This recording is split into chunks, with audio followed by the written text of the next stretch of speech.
Жалғастырамыз. Настаизу билlah. إياك نعبد وإياك نستعين. إياك نعبد وإياك نستعين. صدق الله العظيم. Алдымен сөздеріне тұрайық. Нәғбуду деген етістігіміз ол осы шақта келген етістік. Негізі өткен шақта абада ол ғибадат етті. Осы шақта яғбуду. Алайда біз дейтін болсақ, басында я емес нә қоямыз. Алайда қалған бөлігіне өзгермейді. Нәғбуду, яғни біз ғибадат етеміз дегенді білдіреді. Енді біздер біз ғибадат етеміз деп жатырмыз ғой. Негізі ғибадат етеміз. Біз деп айтқымыз келетін болса, онда біз басына нәхну нәғбуду деп айтатын едік.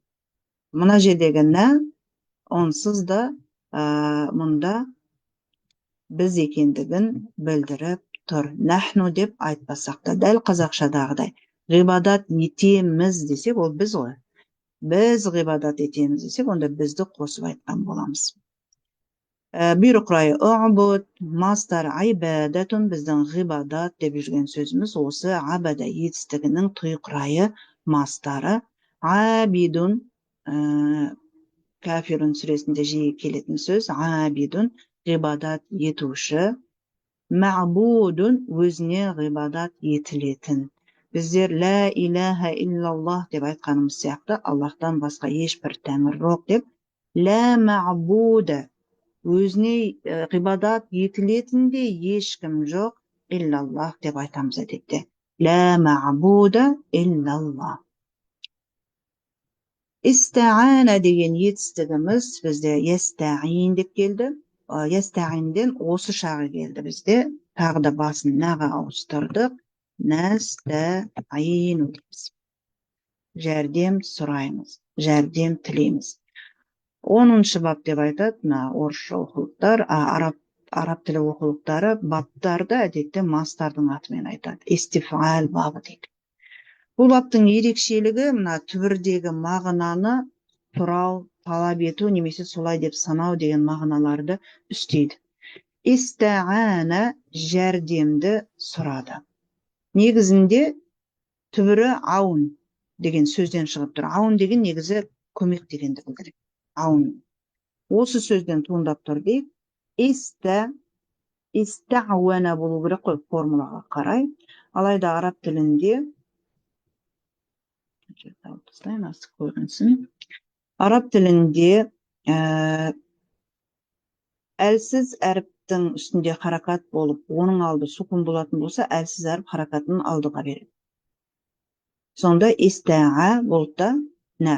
Алайда фәтханы вау ұзатпайды. Фәтханы бізде не ұзатады? Әлиф ұзатады. Сондықтан әлифке ауысып келіпті.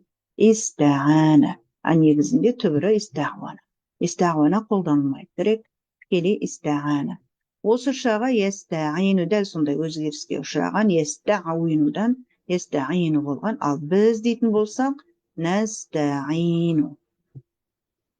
Жәрдем сұраймыз дегенді білдіреді. Истаин, истиана, мустаин әдетте онша кездесе қоймайды.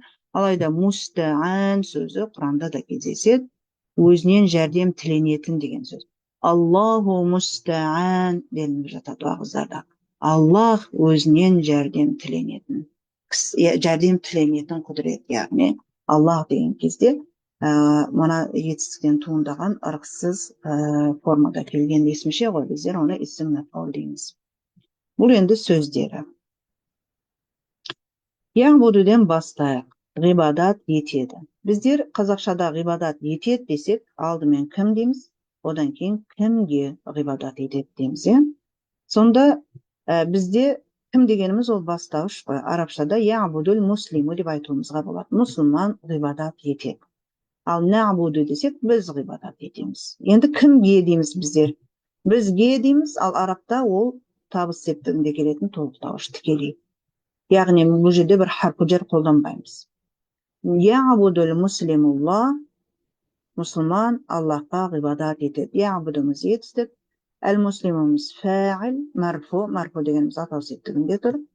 Allah lafзатулла мәф'улун бихи толықтауыш тікелей мәнсубун. Бізде қазақшада толықтауыш деген сөз кімді, нені деген сұраққа жауап береді. Ал мұнда кімге деген сұраққа жауап беретін мына етістіктің толықтауышы арабшада тікелей толықтауыш ретінде келіп тұр. Яғбудудың орнына нәғбуду деп айтуымызға болады. Онда нә біз екендігімізді білдіріп тұр, фәғилі ішінде тұр деп айтады арабтар. Аллаһы тағы да мәф'ул бихи түрінде келіп тұр. Аллах сөзінің орнына Аллаға қарай отырып біз не дейміз? Саған ғибадат етеміз дейміз. Сонда Аллах сөзінің орнына біз кә деген есімшені негізінде қоюымызға болады. Табыс септігінде келген есімшелер, яғни толықтауышты білдіретін етістікке тікелей қосылып жазылады. Бұл қосылып жазылатын есімдік. Нәғбудука, саған ғибадат етеміз. Ал қазақша аудармаға қарасаңыздар, саған ғана деген мағына бар. Сол ғананы қайдан алдық деген мағынаға келу үшін мына ережеге мән берейік. Арабшада сөзге екпін жасау үшін, назар аудару үшін ол сөз сөйлемнің басына, яғни алға шығарылады. Я'будуллах әл-муслим десек, бұл сөйлемнің өзінде де Аллаха я'будул муслим, Аллахқа мұсылман ғибадат етеді деп алдыға шығаруымызға болады. Септік өзгермейді. Дәл осы тұрғыда біз нәғбудука деген сөйлемдегі кәні алдыға шығара аламыз ба деген сұрақ туындайды ғой. Шығара алмаймыз. Неліктен? Өйткені бұл бірігіп жазылатын есімдік замир мұттасыл яғни. Сондықтан бұл замирге дамиру наспин, яғни табыс септігінің замирі мұттасыл, бірігіп жазылатын дейміз.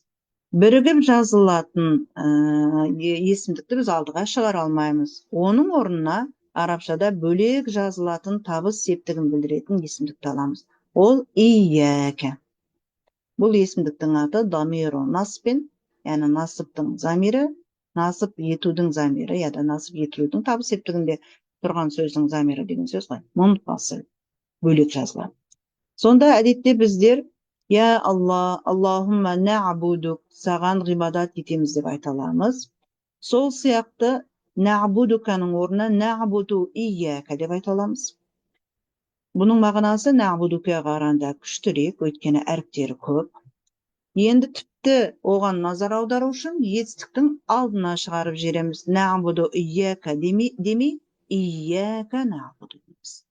Сонда мына жерде одан басқа бір нәрсе жоқ болғандықтан тек қана саған деген мағынаны беріп жүргеніміз алдыға шығарылып, сондай мағына үстелгендіктен саған ғана ғибадат етеміз.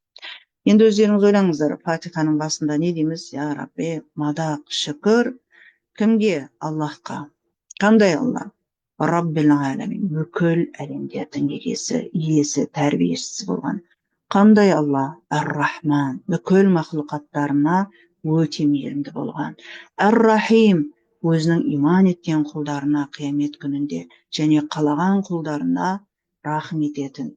Малики яумиддин, қиямет күнінің егесі болған Аллахқа мадақ айтамыз деп мадақта айтамыз. Баста сіздерге айтқан құдси хадисте осы жерге дейін келгенде мадақ айтты, мені мақтады, шүкір етті деп келеді. Ияка нәғбудуден бастап, бұл мені мен құлым арасында дейді Аллаху Тағала.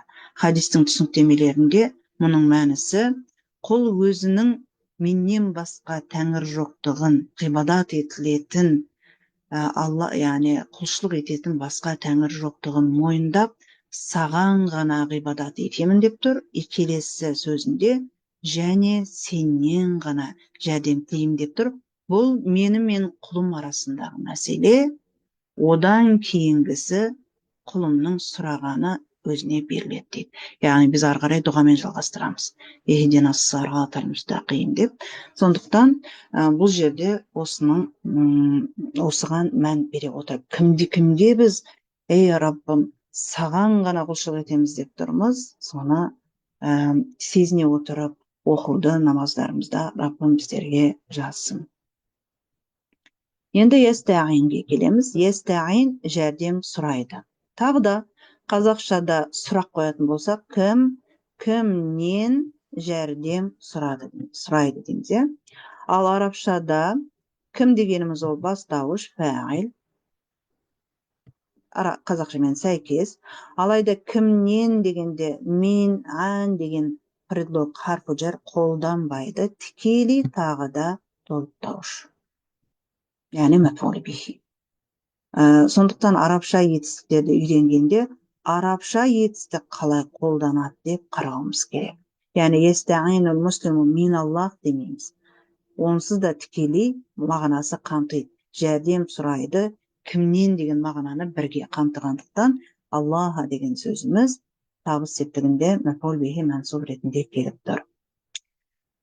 Тағы да естағину артында демек фәғилі бар бастауышы, мәфғул бихисі бар тікелей толықтауыш. Тікелей толықтауыш қазақшада кімді нені деген сұраққа жауап береді. Кімнен неден емес.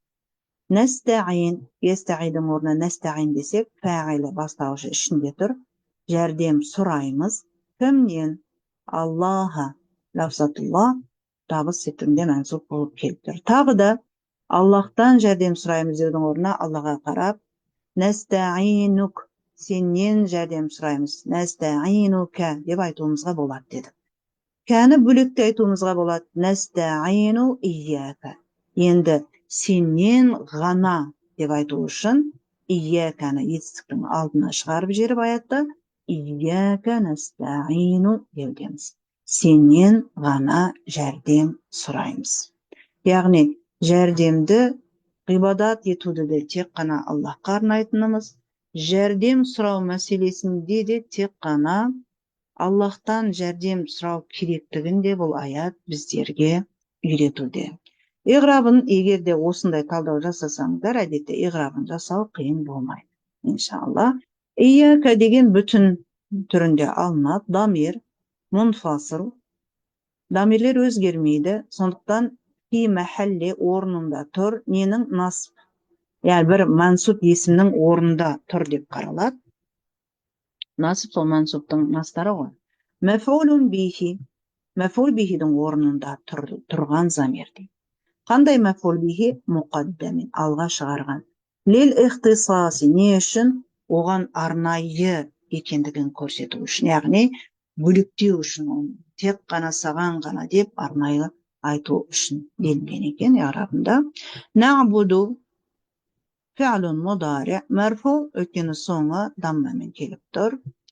Ва фа'илуху, оның бастауышы дамир, есімдік, алайда мустатир, жасырын. Фихи, яғни мустатирун фихи, оның ішінде яғни өзінде мына етістіктің ішінде жасырынған замир.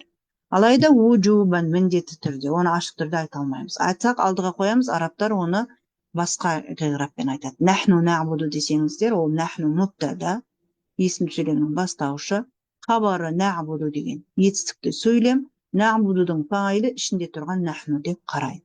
Тақдируху бағалануы нахну. Бағалануы нахну, міндетті түрде бағалануы нахну болған ішіндегі жасырын замир. Ва ияка настаин деген сөйлеміміздің өзін алатын болсақ, алдындағы сөйлемге атып, яғни бірыңғай мүше ретінде келіп тұр. Ияка нағбуду. Ияка дамир мунфасил фи мәхәлли насби мәфғул бихи мұқаддамин лил ихтисас. Ва настаин фи'л мудари марфу, соңы даммамен келгендіктен. Уафаилуху, яғни бұл жерде біз атау септігі деп айта алмаймыз. Марфу деген сөз әрдайым атау септігі дегенді білдірмейді. Тек есімдерге қатысты айтсақ болады. Уафаилуху дамир мустатир фихи вуджубан тақдируху нахну деп иғраб жасалады. Енді тәпсіріне мән берейік. Тәпсірінде не делінеді? Настаиду билла, ияка нағбуду ва ияка